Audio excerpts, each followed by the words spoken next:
Hello दोस्तों, कैसे हैं आप सभी। मैं उम्मीद करता हूँ आप सभी बहुत अच्छे होंगे। आज मेट्रोमैट 2023 का जो है वो सिम्पोजियम हो रहा है, नेशनल सिम्पोजियम, और ये आईएमएस जयपुर चैप्टर के द्वारा ऑर्गेनाइज किया जा रहा है। तो मैं इसीलिए यहाँ आया और बिरला ऑडिटोरियम में ये प्रोग्राम ऑर्गेनाइज किया जा रहा है। तो ये 3 दिन चलेगा प्रोग्राम, 22, 23, 24। तो इसको आके आप ज्वाइन कर सकते हैं। साथ के साथ ये मेट्रोलॉजिकल डिपार्टमेंट के बारे में बताएगा। तो स्टेप बाय स्टेप मैं आपको सारे व्यू बताऊंगा और क्या क्या यहाँ पे होगा वो भी बताऊंगा। नई टेक्नोलॉजी क्या आ रही है उसके बारे में मैं बताऊंगा। चलो मिलते हैं आगे और देखते हैं स्टेप बाय स्टेप। ट्रोपोमैट 2023 का ये एक बड़ा शानदार इन्होंने प्रेजेंटेशन किया है। तो ये कॉन्सेप्ट मुझे बड़ा अच्छा लगा क्योंकि ये लुक वाइज बड़ा अच्छा दिख रहा है। इसमें कलर थोड़ा और बढ़िया लेते तो बहुत ही मज़ा आता है। और ये बिरला ऑडिटोरियम का वो हिस्सा है जहाँ पे ये प्रोग्राम ऑर्गेनाइज हो रहा है। 2 दिन ये प्रोग्राम यहाँ पे चलेगा। ट्रोपोमैट 2003 का ये सिम्पोजियम ऑर्गेनाइज किया जा रहा है, जो कि ministry of earth science, department of science and technology, niger, ICAR, Sameer Bombay, ISRO और भारतीय मौसम विज्ञान, NCMRWF और नेशनल ओशन टेक्नोलॉजी, जिसे राष्ट्रीय समुद्र विज्ञान कहते हैं, उन सब के सहयोग से ये प्रोग्राम ऑर्गेनाइज किया जा रहा है। ऑर्गेनाइज करने वाले जो हैं वो Indian meteorological society Jaipur chapter या Indian meteorological society of IMS Jaipur chapter ये ऑर्गेनाइज कर रहा है। और 22, 23, 24 को ये प्रोग्राम चलेगा, जिसमें कि वेदर फोरकास्टिंग, वेदर्स, विंड और साइक्लोन, इन सब के बारे में, स्टडी के बारे में बताया जाएगा। जो कहीं ना कहीं फिजिक्स और मेट्रोलॉजी डिपार्टमेंट से डिपार्टमेंट है, प्योर मेट्रोलॉजी डिपार्टमेंट है और फिजिक्स का बहुत सारा इसमें योगदान रहता है। तो मैं समीर के बारे में बताऊंगा। समीर का भी यहाँ एक बहुत बड़ा एग्जीबिशन लगा हुआ है, तो अभी उसी में चलते हैं।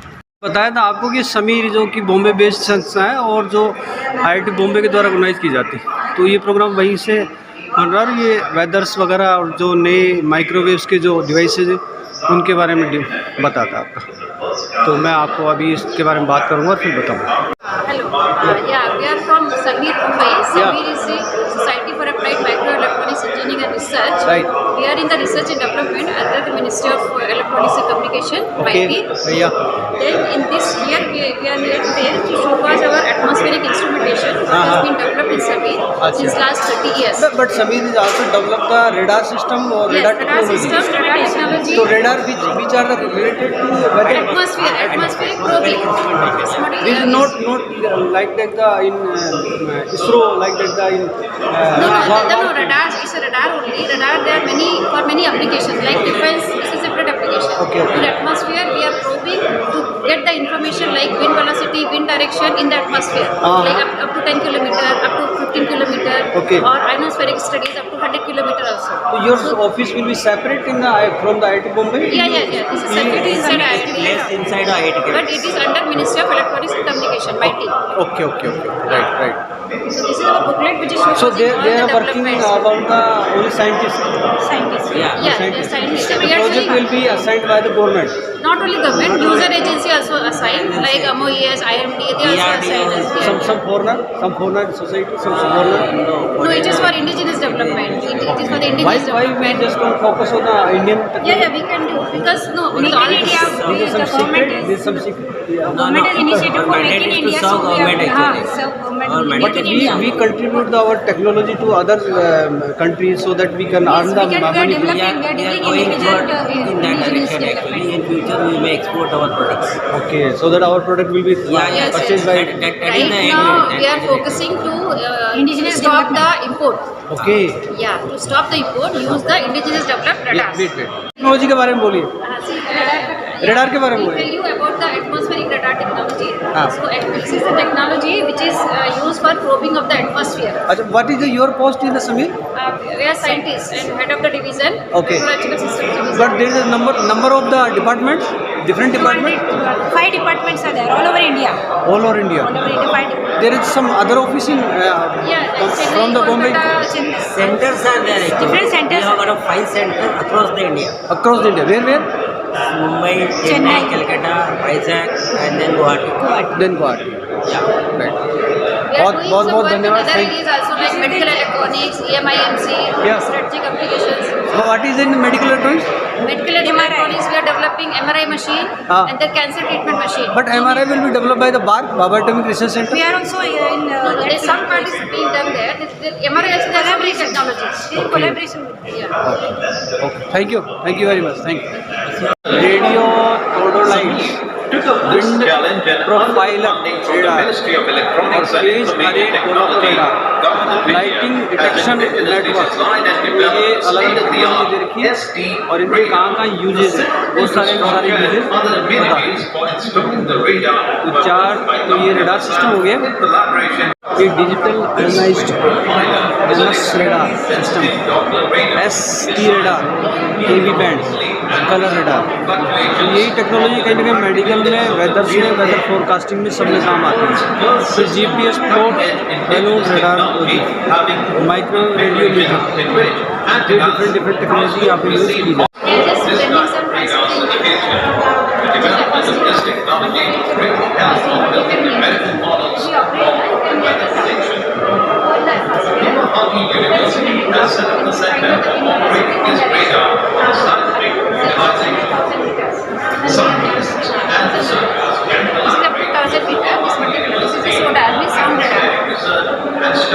Detection and how the radar is there, radio wave detection and ranging. So this is sonar, sound detection and ranging for the ear height, ear atmospheric height. Yeah, if you segmentation, that resolution we can set up to 20 meters, 25 meters, 50 meters. That segmentation we can set depending on the pulse time. At a time, how much pulse, how much time we are transmitting. Then we will receive. So maximum signal can go from, let's say, 1000 kilometers. Then we will get segmentation. Like that. But nowadays we are also use the sound wave as a drone hitter. How can hit the drone without using any weapon? So there are also some technology which are related to sound wave. Yeah, sound wave can be used for the like anti-drone.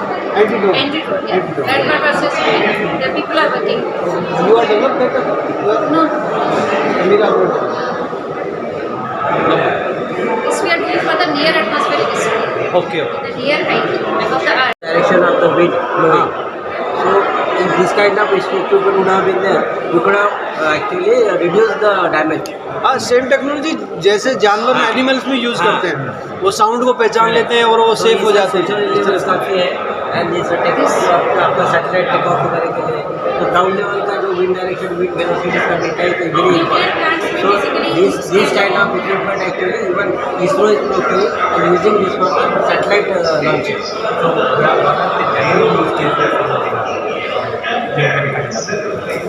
ये टोपोमैट जो programme है वो organise हो रहा है, उसका detail टोपोमैट के बारे में यहाँ पे सेमिनार ऑर्गेनाइज किया जा रहा है बिरला ऑडिटोरियम पे।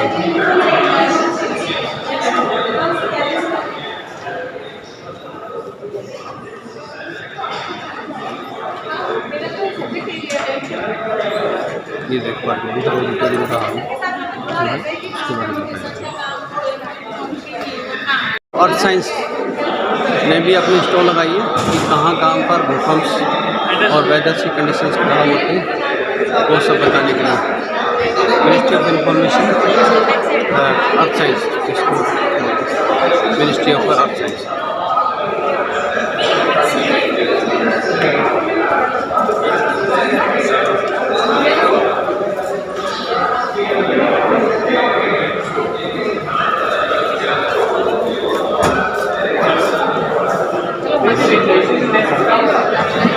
NWP Satellite Observation Numerical Weather।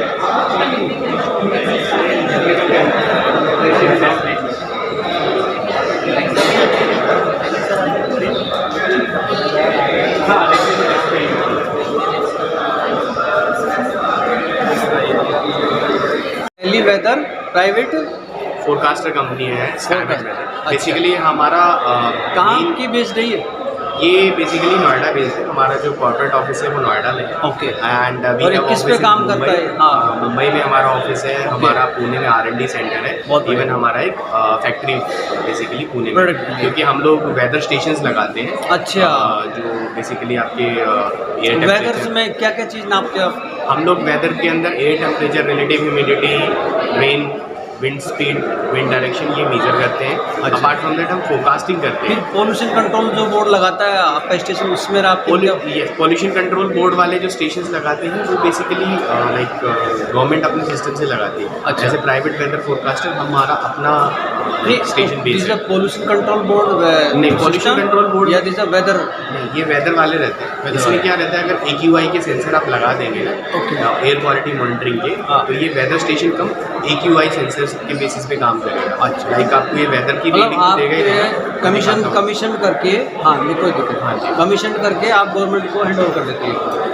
नहीं, ऐसा नहीं है। एक्चुअली क्या होता है, गवर्नमेंट को जैसे नीड होती है, हाँ। तो वो किसी पर्टिकुलर प्रोजेक्ट के लिए नीड होती है, हाँ। तो हम क्या करते हैं कि वो उसको बेसिकली उस प्रोजेक्ट पे सपोज कीजिए एज ए टेंडर बेसिस पे हाँ, वो समझ गया। डिप्यूट डिप्यूट किया हाँ। गया, तो हमने वो प्रोजेक्ट को गवर्नमेंट के लिए implement Commission किया, and we hand handed over over to them। जब तक हमारा AMC रहता है, एनुअल मेंटेनेंस कॉन्ट्रैक्ट, तो वो हम करते हैं। दोस्तों यहाँ पर जो मंगलम की जो फ्लैट्स वगैरह जो सोसाइटी डेवलपर है उनके बारे में भी यहाँ बताया गया, और ये वेदर से रिलेटेड भी कुछ चीज़ें बताएंगे, तो वो भी मैं आपको बता रहा हूँ। यहाँ प्रोजेक्ट कौन कौन से हैं वो चीज़ अपन बात करेंगे, बताएं।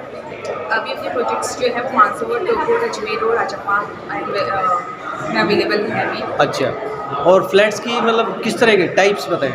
3 BHK, 4 BHK, 5-6 BHK आपको मिल जाएंगे यहाँ पे अपने फ्लैट्स, एंड पेंट हाउस भी अपने पास अवेलेबल है। पेंट हाउस क्या होता है? पेंट हाउस जिसमें आपको टेरेस आपको मिल जाता है। अच्छा, और मतलब जो फ्लैट्स जो लेते हैं उनके लिए आप स्पेशल क्या ध्यान रखते हैं, मतलब क्या क्या फैसिलिटी देना चाहते हैं आपके प्रोजेक्ट में? सर देखिए कि एक तो उनको एनवायरनमेंट अच्छा चाहिए होता है। Okay. आजकल की जैसे जनरेशन है उस हिसाब से अगर कोई एजेड अपना लेता है हाँ। तो उनके लिए कि उनको ऑक्सीजन अच्छा मिले। Okay. ठीक है, उनके लिए वॉकिंग का डिस्टेंस, मतलब Okay. वॉकिंग के लिए उनको स्पेस हो। नहीं, बस सोसाइटल कुछ फैसिलिटी डेवलप करते हो ना आप, जैसे हाँ, कि सर, अपने भाई पास- community hall, swimming pool, swimming, gym, Gym. Garden area, yoga area हाँ। और किड्स पार्किंग एरिया। पार्किंग बहुत बड़ी समस्या होती है, पार्किंग का कैसे? पार्किंग अपने सारे फ्लैट्स में। अच्छा, पार्किंग कैसे करते हैं समाधान?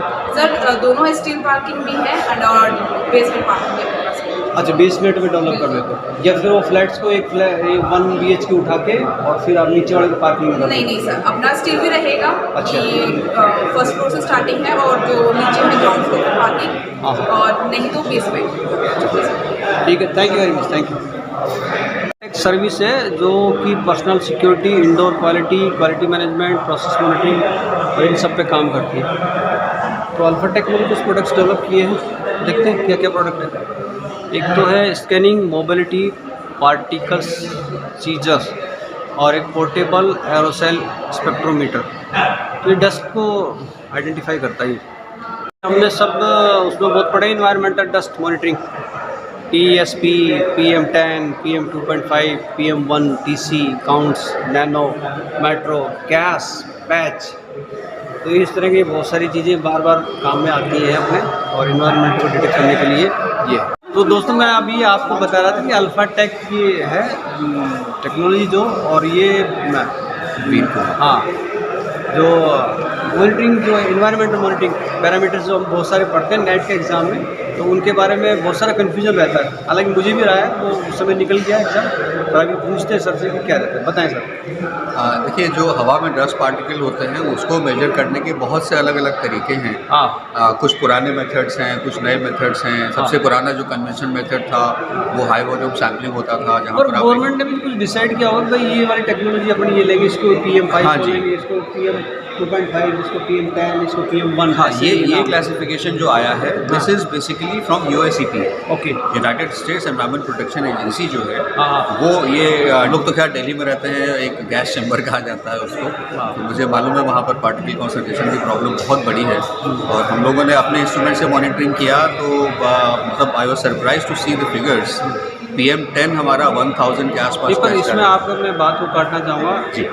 एक बात कुछ समय पहले पेपर में ये भी आई थी, नई दिल्ली के लिए हाँ। ये सबसे ग्रीन जो कैपिटल है वो भी दिल्ली है, और आज आप ही के मुँह से ये सुन रहा हूँ, ये वर्ड्स ये आ रहे हैं साहब हम तो गैस चैम्बर में रह रहे हैं ऐसा है। जी। तो ये डिफरेंस कैसे दूर बातों में? नहीं देखिए, ग्रीन कैपिटल इसलिए बोला जा रहा होगा, शायद, मतलब मैं इसके बारे में बहुत श्योर नहीं हूँ, क्योंकि काफ़ी कुछ एरिया जो बाद में जो नई कॉलोनीज डेवलप हो रही हैं, हाँ। वहाँ पर वो पार्कों के लिए और ट्रीज़ के लिए जगह छोड़ रहे हैं। जैसे जिस पॉकेट में मैं रहता हूँ रोहिणी में, हाँ। मेरा 128 फ्लैट का पॉकेट है, लेकिन उसके अंदर कम से कम 4 पार्क हैं, छोटे बड़े सब मिला के, और उसमें बड़े बड़े पेड़ लगे हैं, नीम है, पीपल है। हाँ, पुराने पेड़ हैं रोहिणी में खूब, जी। 10 सेक्टर 10-12 तक तो उस हिसाब से प्लांटेशन के लिए जगह छोड़ी गई है, लेकिन ये भी एक अनफॉर्चुनेट फैक्ट है कि जैसे जैसे बिल्डिंग्स बनती हैं, कॉलोनी डेवलप होती हैं, रेजिडेंशियल फ्लैट बनते हैं, तो कहीं ना कहीं प्लांटेशन को नुकसान होता है, पेड़ हटाए जाते हैं। आप ये कर सकते हैं कि उनको, अगर आप एक जगह से पेड़ काट रहे हैं या हटा रहे हैं, तो उनको ग्रीन किसी और पैचेज, जगह पर, हाँ, गवर्नमेंट ग्रीन पैचेज हाँ, उन ग्रीन पैचेस पर इसको लगाया जाए। Okay, thank you. तो दोस्तों ये सीडेक पुणे से आए हैं, और सीडेक जो डेवलप करती है, जहाँ तक मैंने जो पढ़ा है सीडेक के बारे में, तो बीएसएनएल के जो स्विच होते थे उनको डेवलप करती थी, उसके बहुत सारे सेंटर है। अभी पूछते हैं सर से कि क्या क्या नया सब कुछ बता रहे हैं, बताइए सर। तो ये प्रोडक्ट जो है वो अर्बन एनवायरनमेंट साइंस सोसाइटी है। हाँ हाँ ये बेसिकली वेदर फोरकास्टिंग, हाँ। मेट्रोलॉजी, हाँ, हाँ। देन हाइड्रोलॉजी हाँ। और एयर क्वालिटी के मॉडल्स रन करते हैं, उसका फोरकास्ट देते हैं। हाँ हाँ। और मॉडल्स पुणे वाला जो जो आपका सेंटर है, ये बहुत सारे पीजी प्रोग्राम ऑर्गेनाइज करता है, डिप्लोमा प्रोग्राम। एक स्कूल है। अच्छा, हाँ, तो this is not under your it is under Under dot, हाँ। It is under CDAC. हाँ, हाँ। सो एक्ट्स एक डिवीजन है, वो सारे प्रोग्राम्स रन करते हैं। अच्छा। हम लोगों का ग्रुप जो है, तो अच्छा, उसका यूज कहाँ होता है? बड़ा पॉपुलर, कॉस्टली भी बहुत, महंगा बहुत है यार वो। यस यस यस भाई? वो सारे जो इंडस्ट्री में अभी टेक्नोलॉजीज है सॉफ्टवेयर की, हाँ हाँ। वो सारे सिखाते हैं वो कोर्सेस। अच्छा। वो कोर्सेस में तो जो फ्रेश ग्रेजुएट्स और ये है, हाँ, हाँ। वो कोर्स करके डायरेक्टली इंडस्ट्री में जाते में absorb होते हैं। So they make those students industry ready. Your good name? Nilesh Kharkar. अरे वाह नीलेश जी, बहुत अच्छा लगा Nilesh ji, thank you. Yeah, thank you. बाहर से आने वाले रिसर्चर के लिए रजिस्ट्रेशन डेस्क बना रखी है, तो ये भी आप देख पा रहे होंगे, और इस डेस्क में आके आप रजिस्ट्रेशन करा सकते हैं, इसको रजिस्ट्रेशन डेस्क के नाम से दिया गया है।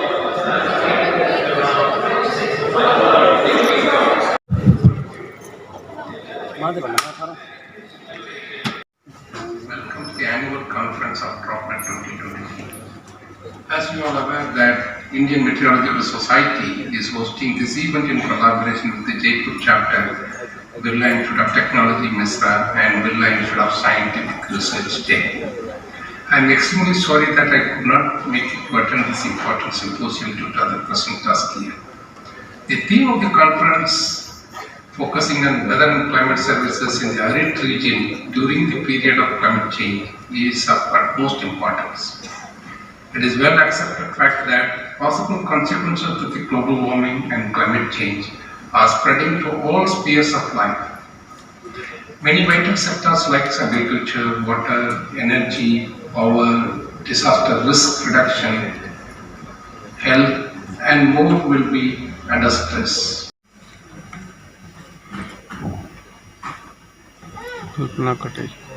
Dignitaries on the dais, scientists, fellow members, researchers and students. Very warm greetings to you all. I congratulate BIT MESRA and India Meteorological Society Jaipur chapter for organizing the prestigious National Symposium Trumpet Symposium on Tropical Meteorology. It is being held in Jaipur for the first time, so I really feel to be great part of it. I extend warm welcome to all the participants of DropMet 2023, and I congratulate all the scientists who have been felicitated today in this program. As of this year, DropMet conference is focusing on weather and climate prediction with a specific theme on changing dynamics of arid region and impact on weather and climate over Indian subcontinent. The interplay between the arid regions, which are fragile ecosystems, and the larger climate systems affects temperature trends, precipitation levels, and the frequency of extreme weather events. Indian subcontinent witnessed huge escalation in the intensity and frequency of extreme weather events in last few decades. Last year only, during monsoon, there was chaos in North India, and nobody can forget landslides in Uttarakhand and floods in UP and Bihar. Last year, in 2022, Rajasthan and Maharashtra reported the maximum number, that is 30, of extreme weather days, followed by Himachal Pradesh 28 and Bihar and Madhya Pradesh 27. Last year, India. ये ट्रोपोमेट जो 2003 हो रहा है उसका hall है poster, तो मैं poster के बारे में आपको बताना चाहूँगा। और यहाँ पे सभी तरह के पोस्टर लगे हुए हैं। तो 3 तरह के पोस्टर्स हैं, ये 3 कैटेगरी में डिवाइड किए गए। और ये फैसिलिटी यहाँ पे दे रखी है पोस्टर प्रेजेंटेशन की। तो इस तरह से नंबरिंग दे रखी है, नंबरिंग के आधार पर ये सारे पोस्टर्स डिस्प्ले कर रखे हैं। और मुझे जहाँ तक लगता है कि डिस्प्ले के साथ अलॉट भी कर रखी है ये नंबरिंग पर्टिकुलर इस रिसर्च की है। यानी इस तरह से पूरे हॉल में पोस्टर का प्रेजेंटेशन है और सभी आके जो डॉक्टर्स हैं, रिसर्चर्स हैं, वो आके अपना पोस्टर यहाँ पे डिस्प्ले कर रहे हैं। नेशनल सिम्पोजियम ट्रोपोमेट 2003 का ये लंच एरिया है। तो मैं ये भी आपको दिखाना चाहूँगा। जैसे ये बिरला ऑडिटोरियम से बाहर चलते हैं तो उस पूरे एरिया में ये व्यवस्था कर रखी है। तो आप देख पा रहे होंगे इस तरह से ट्रोपोमेट में पूरी व्यवस्था है। पीछे का जो एरिया हॉल का था, कभी खाली रहता था यार, आज यहाँ पार्किंग में पूरी ये बना रखे हैं। तो ये बढ़िया लगा मुझे। और इस तरह से पूरी व्यवस्था है। पारेंगे ये बिरला ऑडिटोरियम का पीछे का हिस्सा है जहाँ पे इन्होंने ये लंच की व्यवस्था की है। ये देखिए यहाँ पे ये लंच चलेगा। ये MP Punia sir Birla institute वाले, तो सभी लोग ब्रेकफास्ट कर रहे हैं।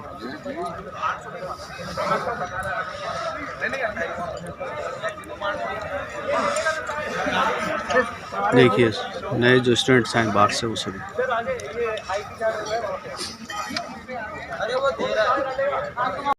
Foundation for education and research in climate changes, ये एक संस्था और है जो काम कर रही है। तो इसका काफ़ी बड़ा योगदान है इसमें क्लाइमेट में के लिए। PhD स्कॉलर्स MSc इन मेट्रोलॉजी इसमें भी जा सकते हैं। ये संस्था बड़ा ज़बरदस्त पैसा लगा के काम कर रहा है। मैं बताना चाहूँगा इसमें अर्थ साइंस का बहुत बड़ा रोल है। Earth science, department of science and technology और आईकेयर जो एग्रीकल्चर का, INSRB ये जो है ये अर्थ साइंस के अंदर एक डिपार्टमेंट है। मौसम विज्ञान, भारत मौसम विज्ञान, नेशनल ओशन टेक्नोलॉजी ये NCMRW है। और ये तो हमने देखा ही है। मौसम विभाग के अलावा इसरो, राष्ट्रीय समुद्र विज्ञान, ऐसे बहुत सारी संस्थाएं जो इससे जुड़ी हुई है और ये सब लगातार काम कर रहे हैं। मेरे पीछे देख पा रहे हो दोस्तों, ये 4-5 संस्थाएं जो काम कर रही थी उनका मैंने आपको बारे में बताया डिटेल से। और मैं उम्मीद करता हूँ कि आज का ब्लॉग, आज का वीडियो आपको बहुत अच्छा लगा होगा, बहुत ही एजुकेशनल होगा। आप मेरे वीडियो को लाइक करें, शेयर करें, सब्सक्राइब करें। जय हिंद, जय भारत, जय राष्ट्र। Thank you very much.